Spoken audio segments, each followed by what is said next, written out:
Hi everyone, welcome back. So this is a mental model series for CAPF Assistant Commandant exam, and in this particular series we are trying to decode the CAPF paper 2 through theme wise segregation.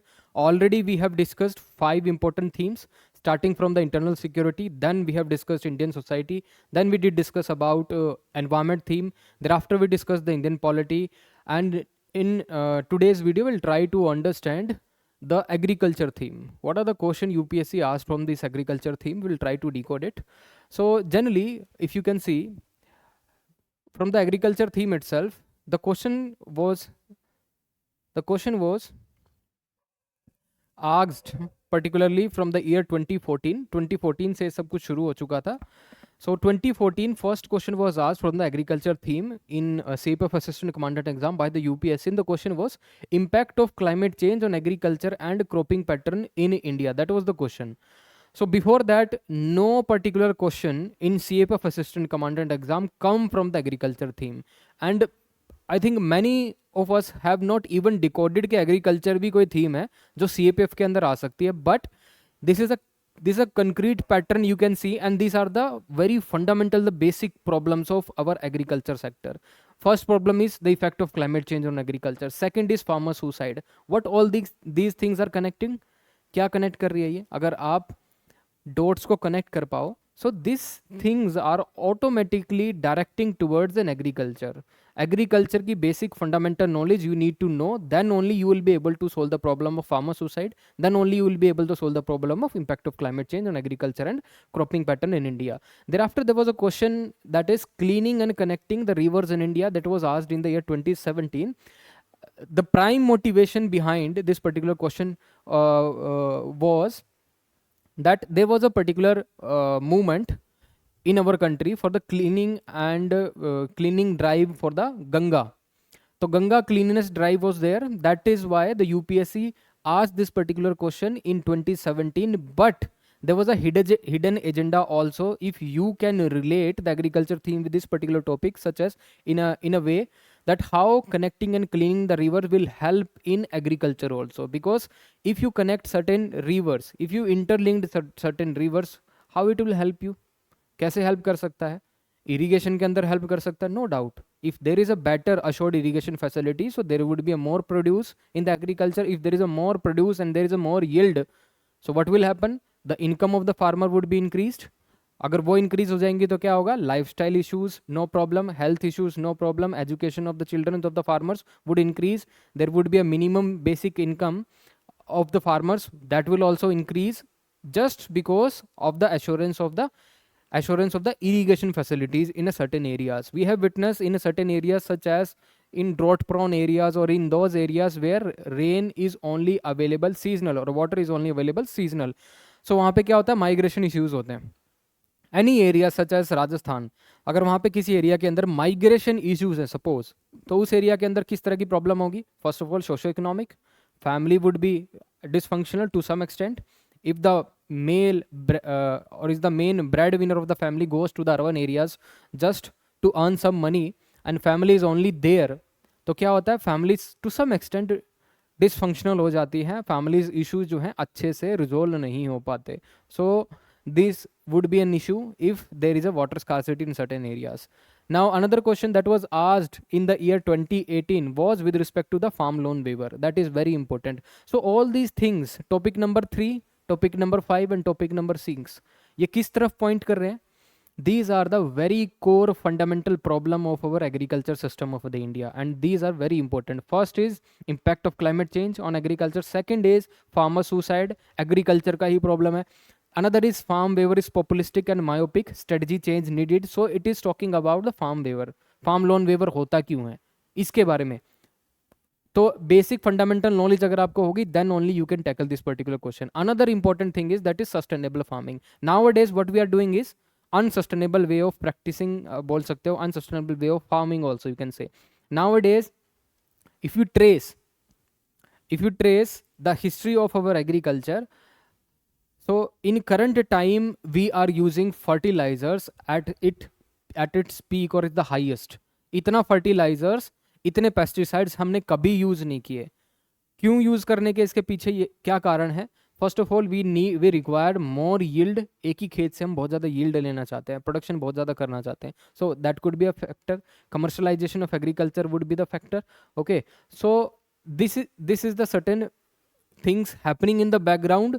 और question क्या पूछा है, sustainable farming is the need of the hour than rhetorical promises. Rhetorical promises बोले तो only political promises जो कि पूरे नहीं होने वाले हैं ड्यूरिंग इलेक्शंस ईयर और during any sort of I would से पब्लिक गैदरिंग. वहाँ पे किसी को स्पीच देनी हो कि आने वाले 2-3 साल के अंदर हम फार्मर्स की इनकम को डबल कर देंगे, तो सुनने में बहुत अच्छा लगता है. Okay, will give assured irrigation facilities, we will also give pension to the farmers also during UP election. ये फार्मर्स को पेंशन देने की भी बात हो रही थी. So these are also called as rhetorical promises. इनकी जरूरत नहीं है, जरूरत है सस्टेनेबल फार्मिंग की. Will talk about what is sustainable farming, why do we required in sustainable farming, will talk to it.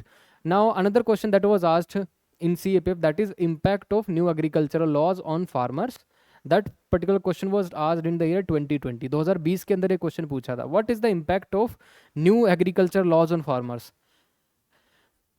Starting with this topic only, पहला, दूसरा, तीसरा, चौथा, पांचवा, छठा टॉपिक को हम सिक्वेंसली डिस्कस करेंगे. सो लेट्स स्टार्ट और begin with the first topic itself, that is the impact of new agriculture laws on farmers. 2020 के अंदर this question was asked in CAPF assistant commandant exam. And what happened in 2020?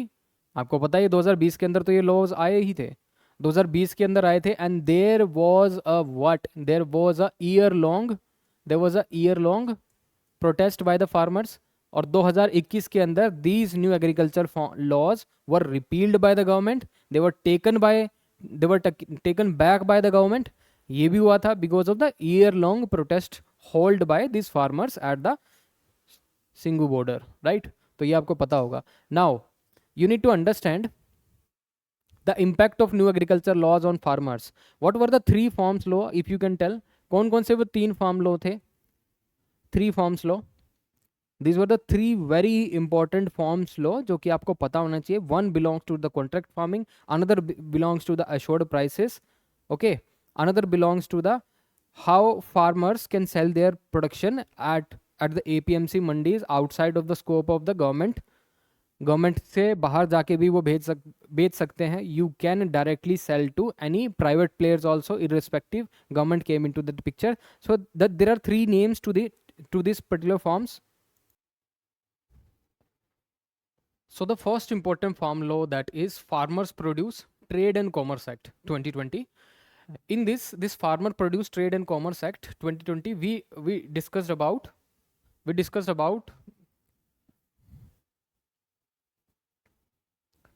this Farmers Produced Trade and Commerce Act 2020. In this, the farmers were given more freedom that they can either sell their particular crop in the APMC mandi or outside the scope of APMC mandis also. तो ये बहुत important provision था इसके अंदर. Farmers can either sell it to APMC or under APMC mandis or outside APMC mandi, either to the private players also. Another thing that was mentioned in this Farmers Produce Trade and Commerce Act, that is, इसके बाद आप क्या कर सकते हो, you can bid your, you मतलब farmer, you can bid your agriculture produce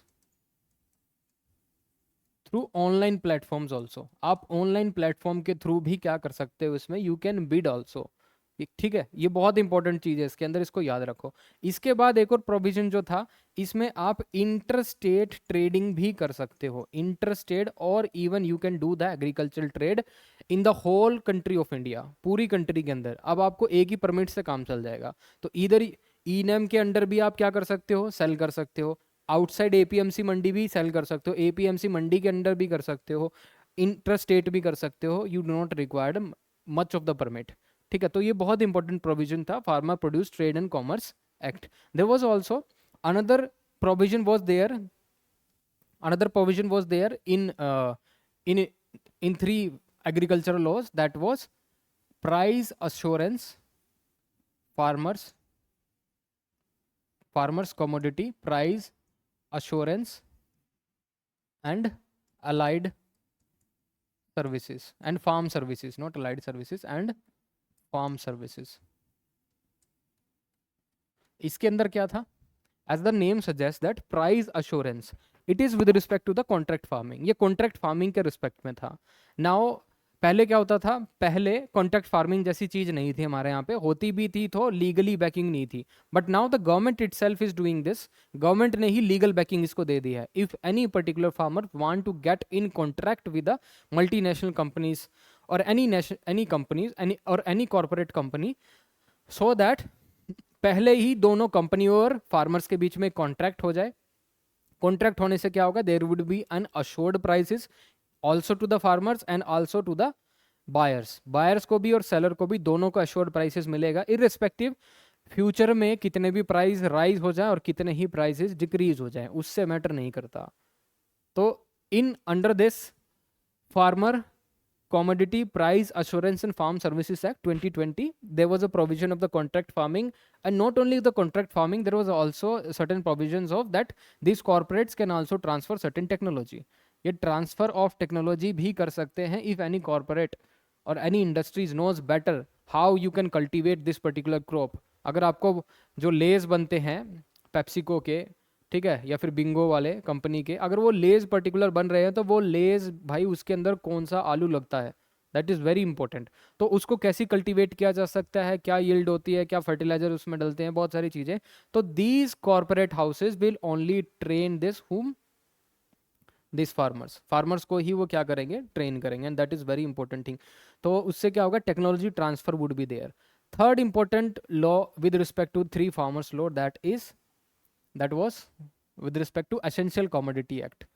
Essential Commodity Act.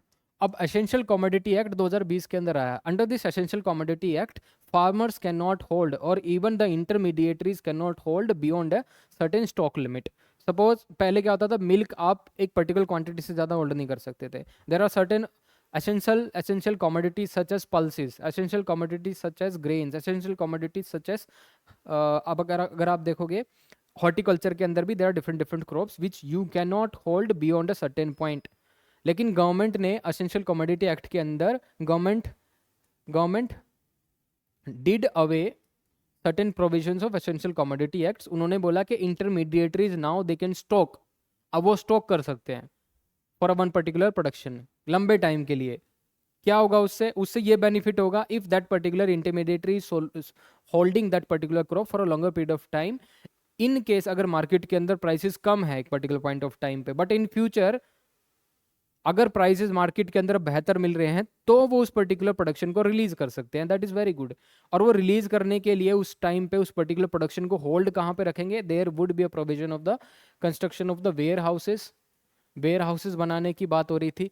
Construction of the cold storage chains, ठीक है, कोल्ड स्टोरेज चेन्स बनाने की बात हो रही थी. That is there. So under essential commodity act the government did away with the provisions of holding beyond certain limit. उस provision को हटा दिया था. लेकिन अब ये जो एसेंशियल कमोडिटी एक्ट जो है ये अब दोबारा से रिपील हो चुका है, but there are certain provision जो है गवर्नमेंट ने इसके रखे हैं. So that is there. अब इसके अंदर आपको ये समझना है कि the impact of new agriculture laws on farmers, impact positive negative दोनों हो सकते हैं, जैसे मैं आपको हमेशा से बताता रहा हूँ. पॉजिटिव इम्पैक्ट ये है कि गवर्नमेंट ने क्या किया? they have unshackled the agriculture. First of all, role of intermediaries were decreased. Now farmers can better realize the prices in the market.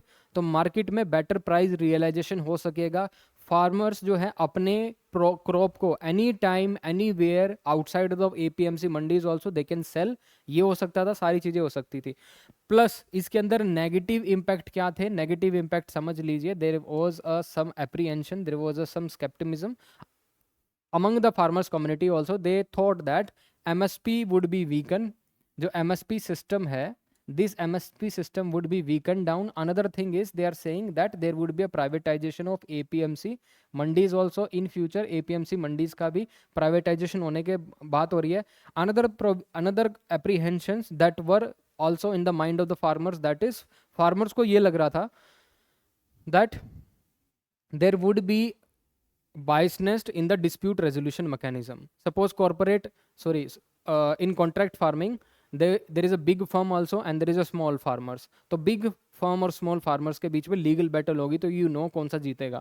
So this big firm, they have the resources, they have the advocacy, बहुत सारी चीज़ें उनके पास to basically deal with the issue of that particular legal issue. फिर क्या करेंगे वो उसमें, that particular loophole can be exploited by the bigger firms. तो इसमें dispute resolution मैकेनिज्म जो था DRM, it is with the DM. जो डिस्ट्रिक्ट के डिस्ट्रिक्ट मजिस्ट्रेट हैं, वही क्या कर सकेंगे, उस पर्टिकुलर इशू को रिजोल्व कर सकेंगे between a firm also and between a farmer. तो फार्मर्स को ये लगा कि हमारे लिए प्रॉपर प्रोविजंस नहीं हैं, इसके अंदर लूप होल्स हैं. Big players, big private players, they have a much higher say in the system, हमारे लिए कुछ नहीं बचेगा. So that is there. Another thing is, another apprehension that were in the mind of farmers, that is, हाँ, over a period of time corporate lobby जो है और जो ये इंडस्ट्रीज हैं, ये फर्म्स जो हैं, ये बेटर क्या हो जाएंगी, मोर स्ट्रॉन्गर हो जाएंगी ओवर द फार्मर्स. फार्मर्स से ये काफ़ी ज़्यादा स्ट्रॉन्ग उभर के आएंगी. So these were the certain apprehension, these were the certain impact. एक नेगेटिव इम्पैक्ट ये भी लिख सकते हो, without taking much of the deliberation by the government. Government ने बहुत ज़्यादा डेलिब्रेशन और डिस्कशन नहीं की, and without doing deliberation and discussion, government forcefully and in a very short span of a time they brought these 3 forms law with the ordinance route से वो लेके आए. और उसमें क्या लगा फार्मर्स को, farmers thought these laws are not benign. okay, these particular laws are not benign. so ये बहुत गलत उनको लगा. But farmers intention can not be, आप उसमें बोल सकते हो कि can not be mistaken. Even the government intention was not bad, but the way these 3 forms law brought, वो थोड़े गलत थे. They must be a certain discussion, they must be a certain scrutiny in the parliament, वो नहीं हो पाया. So the method of bringing this forms law would to some extent could be better, but laws were good, by the way. Another thing is, sustainable farming is the need of the earth and rhetorical promises. What do you mean by the sustainable farming? Sustainable farming is the way of doing a farming, or the way of doing farming without compromising the need of the future generation. अभी आप जो भी farming कर रहे हो, suppose if you are basically cultivating water guzzling crops such as rice, such as sugar cane. okay, अगर आप rice और शुगर केन का कल्टीवेशन कहाँ कर रहे हो, if you are cultivating rice and sugar cane in certain areas, in certain agroclimatic regions which are not suitable for this, for the cultivation of these crops, such as rice is not suitable for cultivation in Punjab and Haryana naturally, even western UP के अंदर भी the cultivation of rice in Punjab, Haryana, western UP is not suitable. लेकिन despite that क्या हो रहा है वहाँ पे, सपोज अशोर्ड इरीगेशन फैसिलिटीज है, कैनाल वहाँ पे है. अगर कैनाल भी नहीं तो वहाँ पे क्या, ट्यूबवेल इरीगेशन का यूज़ कर लेते हैं लोग. तो maximum in Punjab rice cultivation होता है. तो वहाँ पे क्या हो गया, उस एरिया के अंदर वाटर जो टेबल है वो डिप्लीट कर चुकी है उस एरिया के अंदर. और वाटर टेबल डिप्लीट करती है, बहुत एनवायरमेंटल कंसर्न्स होते हैं उस एरिया के अंदर. तो what we need to do is, solution में हम बाद में बात करेंगे, बट सस्टेनेबल फार्मिंग को थोड़ा देख लेते हैं. अब सस्टेनेबल फार्मिंग में we can also say that there is an issue of stubble burning. okay, there is an issue of stubble burning. सर्दियों में होता है ये स्टबल बर्निंग. तो Punjab, Haryana, western UP, these three states, after the harvesting of the rice और the paddy, जो stubble बच जाती है, उस स्टबल को वो क्या करते हैं, आग लगा देते हैं. एंड दैट पर्टिकुलर स्टबल जो है जलने के बाद वो राख हवा में उड़ती है, and that get mixed with the air, and that would travel towards Delhi. और दिल्ली में देर इज अ सर्टेन सिस्टम जहाँ पे वर्टिकल इंडेक्स बहुत कम होता है एयर का, और सारी एयर जो वहाँ मिक्स होने के बाद नीचे आने लगती है, तो वहाँ पे पूरा क्लाउड बन जाता है किसका, एयर पोल्यूशन का.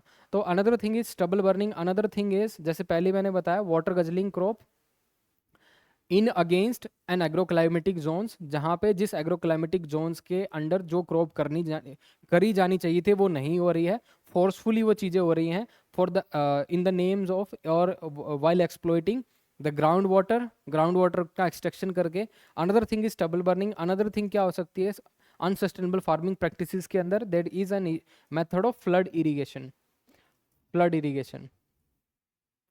इरीगेशन मेथड आज भी हम करते हैं, जहाँ पर राइस कल्टीवेशन कर रहे हैं, 3-3, 4-4, 5-5 इंच का पानी जो है खेत के अंदर खड़ा होता है, flood irrigation.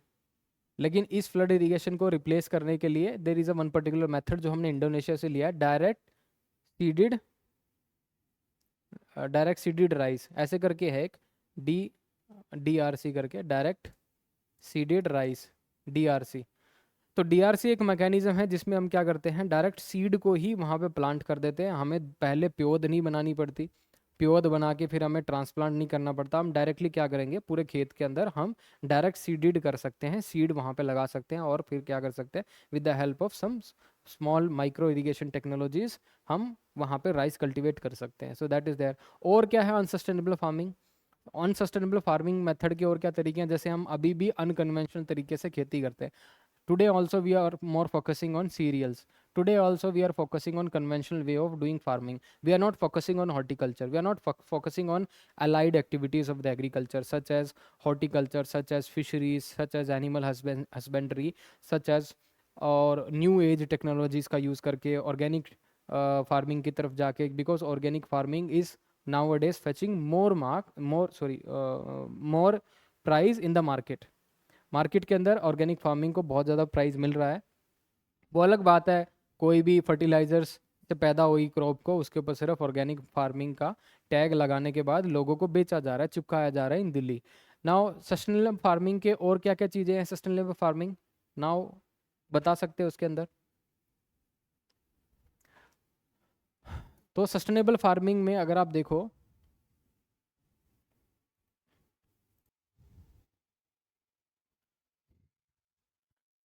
There are multiple things in sustainable farming. अगर हम फार्मिंग के अंदर आज भी देखें तो फार्मिंग के अंदर डिस्गाइज अनएम्प्लॉयमेंट है, ऑलरेडी डिस्गाइज अनएम्प्लॉयमेंट है, तो हम उस सरप्लस लेबर को कहाँ पे हम भेज सकते हैं, सरप्लस लेबर को we can transfer to the manufacturing sector, तो वो भी सस्टेनेबल फार्मिंग कहलाएगा। That could be a one way. Sustainable farming के अंदर we can also talk about the infrastructure, there infrastructure building भी कर सकते हैं, agriculture infrastructure, agriculture infrastructure. Agriculture infrastructure के अंदर अगर हम देखें, first would be physical infrastructure. Physical infrastructure मतलब कोल्ड स्टोरेज चेंज बनाना, एश्योर्ड इरिगेशन फैसिलिटीज़ बनाना, और उसके साथ ही अगर हम देखें ट्रांसपोर्ट फैसिलिटीज़ प्रोवाइड करना फार्मर्स को, तो that would go under the this physical infrastructure. Road की कनेक्टिविटी देना physical infrastructure. Another would be physical infrastructure के अंदर कोल्ड स्टोरेज चेंज बनाना। और क्या होगा एग्रीकल्चर के अंदर, there would be a institutional measures. Institutional measures भी हम ले सकते हैं, सच एज क्रेडिट फैसिलिटीज़ के लिए we can open up certain banks. हम बैंक्स ओपन कर सकते हैं विलेजेस के अंदर, रीजनल रूरल बैंक। तो उससे क्या होगा, we can provide assured irrigation और assured credit facilities to the farmers. So that will go into the upgradation of agriculture infrastructure. Agriculture infrastructure increase होगा तो क्या होगा, there would be a sustainable farming automatically. ठीक है, so this is one way you can see this particular question. there are multiple schemes also. You can also mention that there is a one particular scheme, that is national mission on sustainable agriculture। एक India का national mission है on sustainable agriculture. You can also quote that इस national mission on sustainable agriculture के अंदर बोला गया है कि एग्रीकल्चर को अगर हमें सस्टेनेबल बनाना है, it is not only the responsibility of the ministry of agriculture, there are multiple stakeholders also. आप इसमें डिफरेंट मिनिस्ट्रीज़ को क्लब करोगे आपस में, डिफरेंट मिनिस्ट्रीज़ को, ओके क्योंकि इसके अंदर मिनिस्ट्री ऑफ कॉमर्स भी इसमें इंक्लूड हो सकती है। इसमें मिनिस्ट्री ऑफ आप बोल सकते हो agro and food processing industries, अगर वो भी आप इसमें डालना चाहो तो वो भी डाल सकते हो। There are multiple ministries you can involve in that, so that the health और the current status the agriculture could be lifted, okay, so that is there. Another is farm waiver is populistic and myopic, strategy change needed. What you can write is, first of all you need to understand what do you mean by the farm waiver, farm waiver, उसके बाद पॉपुलिस्टिक कैसे है farm waiver, myopic कैसे है, और हमें क्या नई स्ट्रेटजी को अडॉप्ट करना पड़ेगा। These three terms you need to know. First of all farm waiver is banking करती, गवर्नमेंट करती है। फर्स्ट ऑफ ऑल गवर्नमेंट क्या करती है, अगर किसानों ने बैंक से क्रेडिट लिया है, लोन लिया है, ओके तो लोन लेने के बाद क्या होता है, फार्मर्स को with some sort of an interest they need to give that principal amount again back to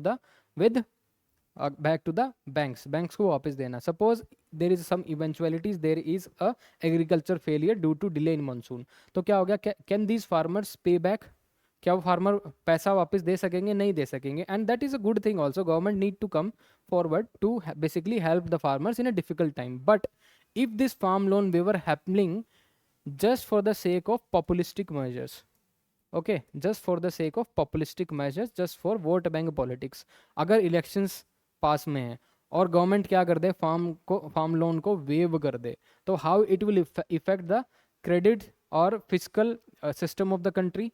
physical deficit होने के बहुत सारे चांसेस हैं. इवन आरबीआई सेड दैट कि frequent this farm loan waiver would create an issue of financial emergency in India also. तो fiscal discipline जो है वो disturb होता है. First of all you need to understand fiscal discipline would be disturbed. What will happen is there would be a reluctance among the farmers community that कि next साल जो है elections जो हैं, why not hold the particular loan. हम जो है loan की इंस्टॉलमेंट देते ही नहीं है. May be there would be chances के गवर्नमेंट जो है अगले साल भी लोन माफ कर दे. So there would be a lack of fiscal discipline first of all in farmer community. Fiscal discipline नहीं होगा तो क्या होगा, bank will reluctant to give loans again to the farmers. दोबारा से फार्मर्स को लोन देने से मना करेंगे. So this would be a domino effect. और ये बहुत ही dangerous I would say trend है हमारी इकोनॉमी के अंदर. If banks stopped giving loans to this farmers community just because of lack of credit disciplines among the farming community, it would be a very dangerous trend. because banks को हम इसीलिए लेके आए थे. अंडर बैंक्स हम क्या करते हैं, we provide this priority sector lending. Priority sector lending के अंदर there is around 18% loan should be given to this farmers. I am not sure 18 है कितना है. If I'm not mistaken, it is 18 only. So 18% loan out of 100 rupees, suppose 18% loan if you give to this farmers को ही आपको देना पड़ेगा. That is under priority sector lending. इसके पीछे motivation क्या था? Because these farmers they go for the unorganized sector और informal sector for the loan. अगर कोई unorganized sector या फिर informal sector से लोन देता है कोई मनी लेंडर, इंटरेस्ट रेट क्या होगा, बहुत ज़्यादा. इंटरेस्ट रेट ज़्यादा होने से क्या होगा, input cost of the agriculture would increase. Input cost agriculture की इंक्रीज होगी तो क्या होगी, there would be a decrease in the profit margin. Profit margin के अंदर अगर डिक्रीज होगा ऑटोमेटिकली कम दामों पे वो जो बिकेगी. सो क्या होगा, फर्स्ट ऑफ ऑल फार्मर को कुछ मिलेगा नहीं. सपोज ऑटोमेटिकली फार्मर्स को कुछ नहीं मिल रहा, वैसे भी बहुत कम एमएसपी वगैरह बहुत सारी कम चीज़ें हैं. ऊपर से there is an issue of credit indiscipline. there is an issue of another thing is decrease in profit margin. उसके बाद क्या होगा, there is an also a pressure from the money lender to pay back his loan. वो भी नहीं मिल रहा उसको. तो in that particular situation farmers will attempt toward suicide. So generally they attempt suicide in that particular situation. तो government क्या कर सकती है, they can adopt certain measures so that credit discipline of the economy also or the banks would not also disturbed. So there are certain ways through which they can do it. क्या क्या वो चीज़ें कर सकते हैं, strategy change क्या क्या कर सकते हैं. First of all they need to hit the bullseye. जो एग्जिस्टिंग प्रॉब्लम्स हैं एग्रीकल्चर के अंदर, existing problems such as farmers are still doing agriculture from the conventional method. अब उनको प्रिसीजन फार्मिंग की ज़रूरत है, अब उनको क्लाइमेट स्मार्ट एग्रीकल्चर की ज़रूरत है, अब उनको आज के टाइम में डिजिटाइजेशन करने की ज़रूरत है, अब उनको ड्रोन्स की ज़रूरत है, अब उनको ऐसी टेक्नोलॉजी की ज़रूरत है जो कि उनको मार्केट में बेटर प्राइसेस फेच कर सके. अब उन्हें डाइवर्सिफिकेशन की ज़रूरत है. Now they can resort to what, diversification. They can go for those crops जिसमें मार्केट में ज़्यादा पैसा उनको मिले. सो मार्केट में ज़्यादा पैसा जिनको भी मिल रहा है, हॉर्टिकल्चर क्रॉप होगी या फिर न्यू एज क्रॉप्स जो होगी, कमर्शलाइज क्रॉप्स होगी, उनको उगाने में ज़्यादा फायदा है. This could be a factor. Another thing is के अंडर सीवियर सर्कमस्टांसेस और under exceptional circumstances government can do the farm loan waiver, but in normal condition government should not do this practice. ये जो है इस practice से बचना चाहिए. Government should basically get away this particular type of practice because in the end it would create physical pressure on the government. Government पे physical pressure भी बना सकता है ये. right? So this is with respect to the farm loan waiver. Another thing is cleaning and connecting the rivers in India. Now cleaning and connecting the rivers in India, you can connect, जैसे आप इसमें connect कर सकते हो कि agriculture में फ़ायदा कैसे होगा. सपोज इन सर्टेन एरियाज जहाँ पे लॉट ऑफ माइग्रेशन होती है, राइट, आउट माइग्रेशन होती है, अगर उस एरिया के अंदर आप एश्योर्ड इरीगेशन फैसिलिटीज़ आप दे दो, if you provide assured irrigation facilities, so what will happen, अगर आप वहाँ पे एश्योर्ड इरीगेशन फैसिलिटी दे देते हो तो पूरे गाँव को पानी मिल जाएगा. पानी मिलने से दे कैन डू एग्रीकल्चर कर सकते हैं. They can also open small industries, medium small and micro small and medium enterprises, MSME भी खोल सकते हैं. कुछ भी, मतलब अचार की फैक्ट्री लगा ली, किसी भी पापड़ की फैक्ट्री लगा ली, anything they can open in their local areas if they have an assured irrigation facilities or assured water availability. There would be a decrease in the out migration from that area, और वहीं पे economic sources जो हैं, economic या फिर employment generation वहाँ पे उसी एरिया के अंदर हो सकती है. ये आपको पता होना चाहिए. Another is farmer suicide in India, A impending disaster. Farmer suicide क्यों होता है? जैसे मैंने आपको अभी एक स्टोरी बताई थी, वही एनोलॉजी आपको इसमें यूज़ करनी है. If farmers are still resorting to conventional way of agriculture such that they are taking huge loan from the unorganised sector. Okay, unorganised sector से अभी भी लोन ले रहे हैं, मनी लेंडर से अभी भी लोन ले रहा है, that two of a high interest rate. अगर हाई इंटरेस्ट रेट है और किसी मनी लेंडर से लिया जा रहा है, that is a one thing. Another thing is if there is a climate failure, okay, is there is a agriculture failure, monsoon is delayed to some extent, 10 से 20 दिन का मानसून डिलेड हो गया, उससे क्या हो गया, पूरा का पूरा एग्रीकल्चर जो है, एग्रीकल्चर सिस्टम कोलैप्स कर गया. एट द सेम टाइम उस पर्टिकुलर फार्मर्स को क्या देना है, पैसा to the money lenders, because they have taken the particular credit from non institutional area from a money lender. तो money lender at the same time they are charging high interest rate. पहली बात तो high interest rate charge कर रहा है, दूसरी बात क्या है, एग्रीकल्चर फेलियर हो गया, तो there would be a total burden on the farmer side. अगर had it been the farmer taken that particular loan from the institutional credit system such as bank, if there is an agriculture failure, तो government can remit और government even also can wave of that particular loan. लेकिन अगर आप private money lender से किसी से लोगे, वो आपका लोन वेव थोड़ी ना करेगा, government can take that burden. अब यहाँ पे जो लोग फार्मर सुसाइड मेनली जो विक्टिम होते हैं, they are from this, that they have taken from this loan from this money lenders. There is a report by NCRB. NCRB says that around 4 lakh farmer suicide the country has witnessed from the 1995 to 2020. इन 25 सालों के अंदर 4 लाख से ज़्यादा जो है farmer suicide हो चुके हैं. And these are the certain measures. Another is impact of climate change on agriculture and cropping pattern India. This could be a one particular question जो कि आपका आ चुका है एग्जाम्स के. Sorry, impact of climate change in agriculture and cropping pattern India. Climate change का suppose क्या impact पड़ेगा? क्लाइमेट चेंज का there would be a huge impact on the existing agroclimatic region. Suppose किसी एरिया के अंदर कोई particular crop है that is very temperature sensitive. Suppose आपको एप्पल की खेती करनी है, बहुत बड़े बाग लगाने हैं आपके एप्पल के.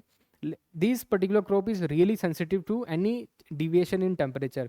1 degree 2 degree celsius if there is a change in temperature, तो पूरी की पूरी जो यील्ड होती है एप्पल की, वो यील्ड ख़राब होने के चांसेस होते हैं. उसमें कीड़ा या फिर वो सेब जो है वो मोटी नहीं होती है, छोटी छोटी सेब रह जाती हैं. तो इससे क्या होता है, जो वेट उसका बढ़ना था पर्टिकुलर एप्पल का, वो नहीं बढ़ पाता है. So in this type you can attack this question कि impact of climate change on agriculture cropping pattern India पे क्या क्या चेंजेस आएंगे. This is just one example I have given to you. There are number of examples you can write. उसके बाद एक question civil service exam में आता है. Question was farming has lost the ability to be a source of subsistence. आज के time में जैसे जो फार्मिंग है उन्होंने भी अपनी एबिलिटी को लूज कर दिया है.